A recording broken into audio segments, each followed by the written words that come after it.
Hey there, it's Steve from Serious Keto, and in this video, I'm going to take a ratty old beat-up knife and restore it to better than new.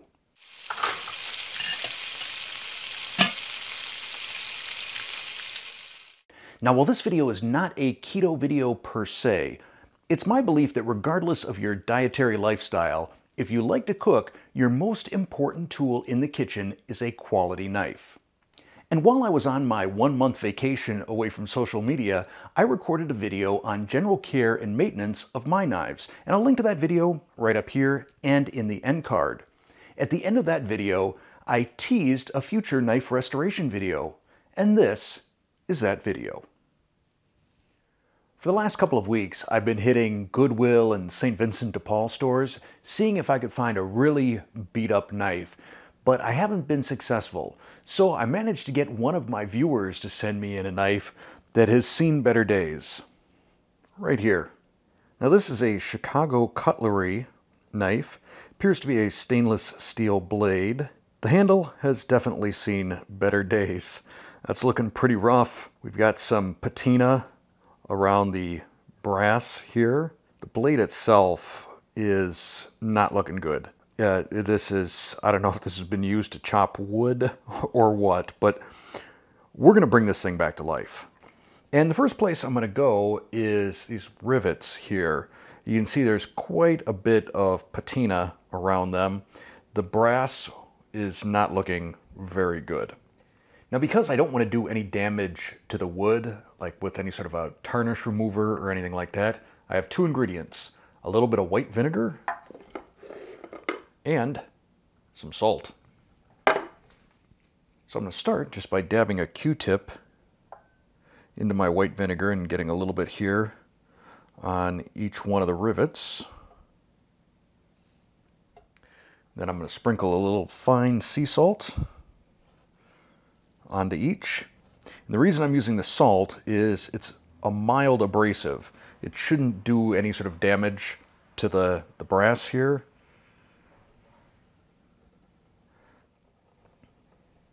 Ooh, wow, that one's really coming clean fast. I should have saved one so that you could see the before and after. Looks like that one's going to need a little bit more salt. Wow, that is like night and day. All right. Now here on the other side, I'll show you. I'd started doing these. This is the one that hasn't been done yet, and you can really see the difference. All right, we'll wipe this off. It's not perfect, but it has come a long way, and I don't want to do any more until after I've sanded and restained the wood on the handles. But pretty good start there for not a lot of work. The sanding, however, is going to have to wait for another day because I want to do it outside and it just started raining. So, to be continued. You can see that the handle here is looking pretty ratty. The stain is uneven and there's also some pitting in the wood.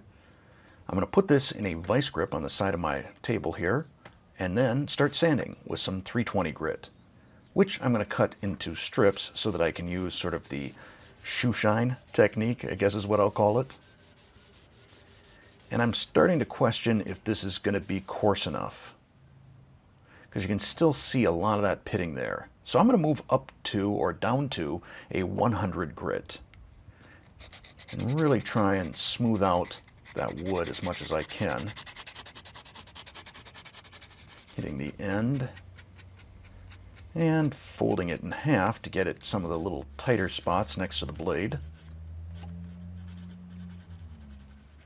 And don't get concerned about the scratches on the rivets, because we're going to keep moving to finer and finer sandpaper, and those are going to be nice and shiny once we're done. Next we move on to 240 grit.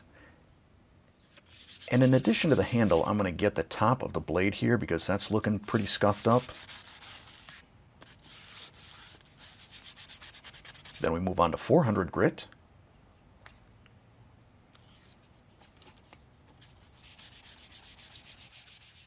600 grit, 2000 grit. Now we're getting pretty smooth. And finally, 3000 grit. And you'll see that our rivets are looking nice and shiny now. No more scratches. I'll wipe down the handle with a moist paper towel, and then a dry paper towel, and let this air dry for an hour or two before I start staining.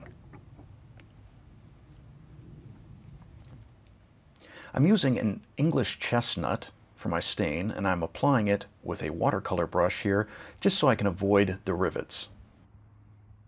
I think on my next restoration I might use a lighter color for the stain on the handle, although it really does make those rivets pop. We'll wipe it down and let this dry before we apply the polyurethane.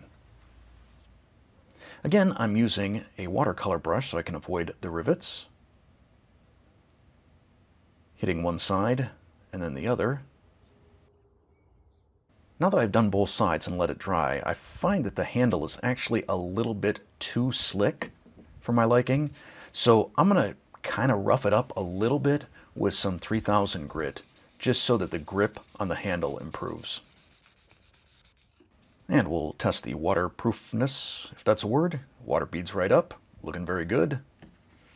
Wipe it down, and yeah, that grip feels good. Now it's time to fix the blade. Let's see how sharp or not sharp this blade is. I'm putting some decent pressure on this, and it's just rocking that tomato back and forth. I'm going to really push down on it, and you can see I'm leaving a dent. There we go.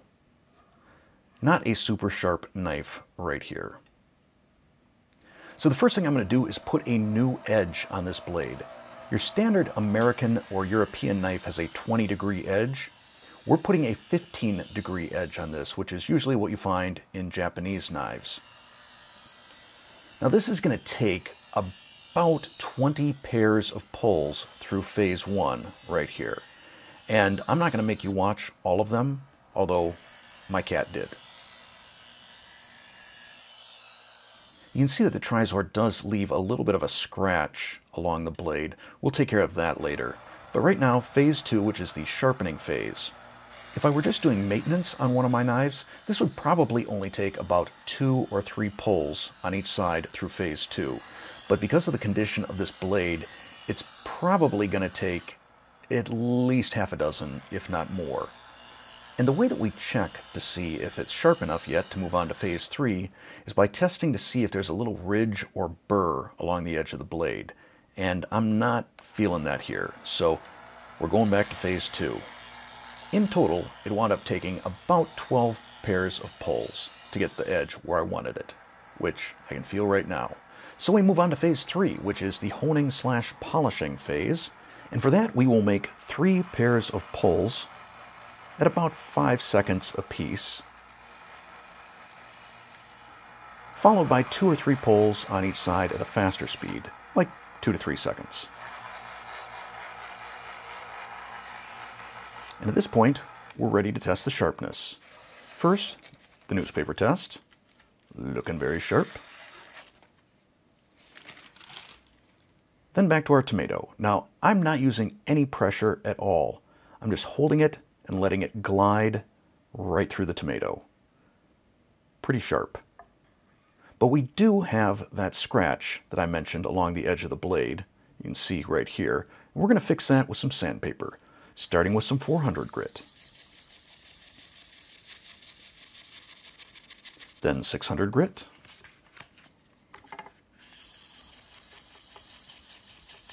(1000 grit). 1500 grit, and at this point I realize I should probably be working on a towel. 2000 grit. 3000 grit. You can really start to see the reflection on the blade here. Now we move to 5000 grit, and this is looking quite nice. In fact, the finish on this, pretty much like a mirror.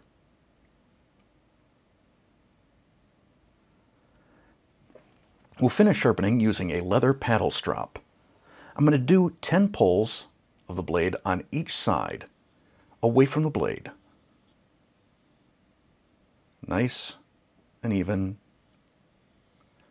And then flip it over and repeat on the smooth side, again, 10 times per side of the blade. I'm going to wipe the blade off, and then it's time for the shave test. And this time, instead of shaving my leg in the kitchen, I've moved to the bathtub. So here we go.